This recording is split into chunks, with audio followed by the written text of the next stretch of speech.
The hardware on the wheels has discolored and would need replacing. I priced it out, but they were back ordered. So just opted to leave it for the next owner.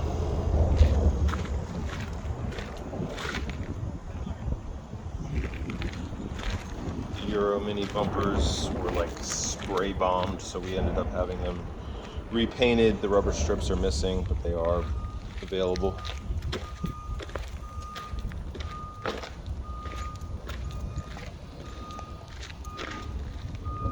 They look great.